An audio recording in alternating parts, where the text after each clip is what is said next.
Começando o vídeo de hoje, então, a gente destampou aí os restos mortais da transmissão 6T30.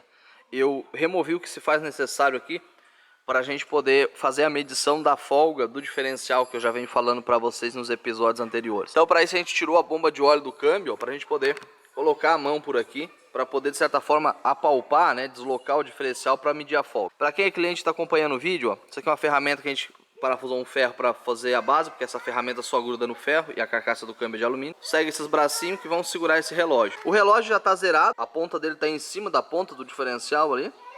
E cada volta desse relógio aqui, ó, corresponde a 1 milímetro. Uma volta desse relógio é 1 milímetro, duas voltas 2 milímetros e que por aí vai, tá? Então esse relógio a gente dividiu, ele é dividido 1 milímetro em 100.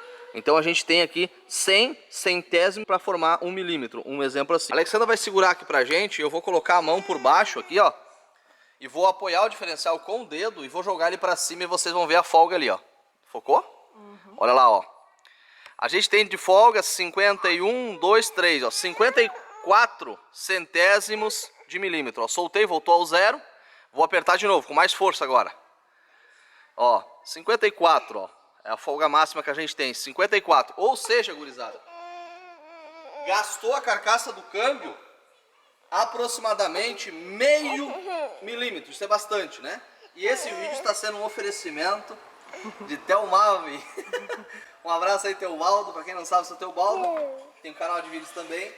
E graças a ele aí, que deu o treinamento de câmbio pra gente, que a gente tá começando aí a se aventurar, né? Nosso primeiro contato com o câmbio automático a gente deve aí ao seu Teobaldo lá do canal. Beleza, gurizada? Seu Teobaldo lá do canal Telmave. Se só quiser, a maioria que é inscrito no nosso canal também acompanha o canal dele. Então, nosso muito obrigado. E agora vamos abrir a bicha velha aqui e botar nas mãos de Deus para nós resolver esse problema aí. Ó, minha estação de solda aí, gostaram, né? Os engenheiros elétricos que acompanham o canal aí que piram na minha estação de solda, né? Show de bola. Tá aí. Pra quem olhou de longe, gurizada, vocês já viram o episódio de ontem, né? Eu comentei sobre isso aqui. Pra quem tá olhando de longe que parece que ficou meio feio o detalhe, a dica que eu tenho pra dar pra vocês é que não se aproxime, tá? Tá bom? Então é isso. Aqui a gente fez a adaptação, né? Relés auxiliares. Na verdade aqui eu fiz o upgrade. Em vez de colocar um relé, eu coloquei dois, né? Pra gente tentar aumentar ao máximo aí a durabilidade do trabalho em questão. A gente tomou essa decisão, haja visto que a gente não consegue no mercado de reposição com facilidade aqui na nossa região, veja bem, os relés para substituição. Já fiz a encomenda de alguns modelos que eu acredito que vai dar certo aqui.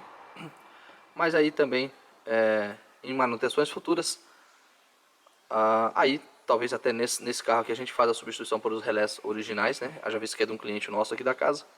Mas a princípio, para resolver o problema aí, tá trocado. Lembrando que a gente já tinha feito esse procedimento há 3 anos atrás, onde então eu tinha adaptado um relé só, conforme é o original, né? Lembrando que o original já dá problema com baixíssima quilometragem. A gente tem relatos de carro desse aqui com 15, 20 mil km dando o mesmo problema. E a solução para a Fiat em questão é trocar esse módulo aqui, tá, pessoal? É legal a gente comentar sobre isso, porque quando a gente transfere isso para o padrão de serviço da engenharia, muitos de vocês clientes, quando vê a gente fazendo um serviço desse, vai falar assim, nossa, olha só o que ele fez aqui em Jamborô, né? Para quem não está entendendo, no vídeo de ontem eu expliquei mais um pouco sobre isso, mas vou explicar de novo. Os relés aqui eles vão encaixados na placa, assim, ó. Porém, para encaixar na placa, eu tenho que ter um padrão de pinagem, né? De entrada, são 5 pinos que o relé tem. Então eu tenho que ter um padrão de pinagem para poder encaixar na placa.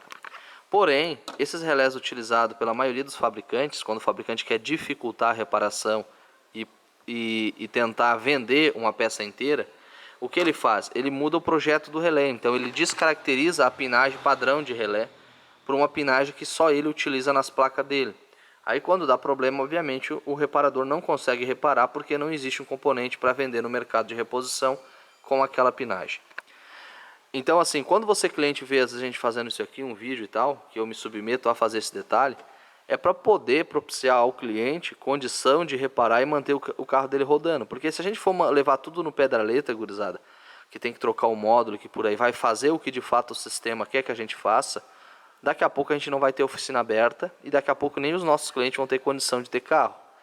Eu sei que obviamente o assunto é muito amplo aqui, o que eu estou tentando explicar, mas antes de julgar esse procedimento que a gente fez, veja bem, é um procedimento feito para a gente poder resolver um problema que a gente tem e também, de certa forma, aumentar a durabilidade de um componente que a própria engenharia já fabricou ele fraco de propósito para poder vender uma central completa. Isso é muito comum de acontecer não só no Fiat 500, como em outros carros que utilizam essas centrais.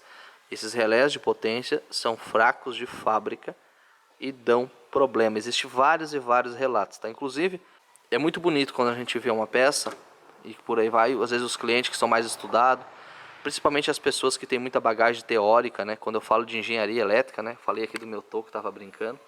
Mas aqui na minha oficina, gurizada, enche muitas vezes de cidadãos que tem 3, 4 faculdades de engenharia, tem lá uma bancada de solda com os melhores equipamentos e ficam brabo comigo que eles com tudo aqueles equipamentos não conseguem resolver o problema e aí chega aqui pra mim e eu arrumo o problema da placa com ferro de solda em cima de um toco de madeira. Então o que eu quero falar para vocês é que o que a gente tenta desenvolver aqui é solução de acordo com a minha experiência, né? E que por aí vai. E o meu trabalho aqui na oficina, seja ele enjambrado ou não, tem 1 ano de garantia, tá bom? Então é só para esclarecer para vocês e que o pessoal entenda que cada situação a gente toma uma decisão para poder a gente ter condição de fazer um trabalho que fique bacana. Vectra então, os pistões já estão fora, aqui estão na sequência, né, de primeiro até 4º cilindro e ali os respectivos anéis. Esses anéis de segmento são tudo novo. A gente estava tendo uma queima de óleo aqui no 3º cilindro, então a gente está analisando, né? Fazendo as medições aqui com o súbito, comparando a parte aqui de cilindros, tem ovalização, enfim, já foi lixada a face, já foi removido alguns selos, né? Esse carro, a princípio, nós vamos fazer uma troca de anel, trocar o joguinho de bronzino na parte de baixo e aí vir na sequência de montagem aí com o cabeçote, tá? Aqui na nossa transmissão automática 6T30, né, gurizada? Ó, o nosso carrinho de montar motor aí, ó. Serviu aí para montar caixa, hein? Show de bola. Então tá aí a carcaça já toda esterilizada, toda desmontada. Foi trocada a bucha aqui da carcaça. Foi feito aquele calço, né? A gente teve muita dificuldade, pessoal, para poder confeccionar essa arruela. Foram aproximadamente 6 dias aí correndo atrás de uma tornearia que conseguisse fazer essa arruela, porque ela era de 63 centésimos, então é uma arruela muito fina, então a gente teve dificuldade, mas graças a Deus a gente achou uma empresa que conseguiu fazer. Aqui tá as peças do câmbio que ainda a gente não lavou, tá? Essa aqui é a parte suja ainda, tem que higienizar essas peças, ver o que vai ser para trocar os kits de reparo. Aqui então tá toda a parte, o corpo de válvula, né? Aqui o módulo, a mecatrônica desse câmbio. Do lado de cá a gente tem a outra carcaça, que também já está limpada, lavada a parte de dentro. E algumas peças que já estão limpas para a gente dar sequência, né? Aqui a bomba de óleo do câmbio que a gente abriu para poder analisar como que está por dentro. Aqui alguns parafusos que já foram limpos. Enfim, essas peças aqui já estão prontas para ser montado. Beleza, pessoal? Então é isso. Vamos dar sequência aí na montagem.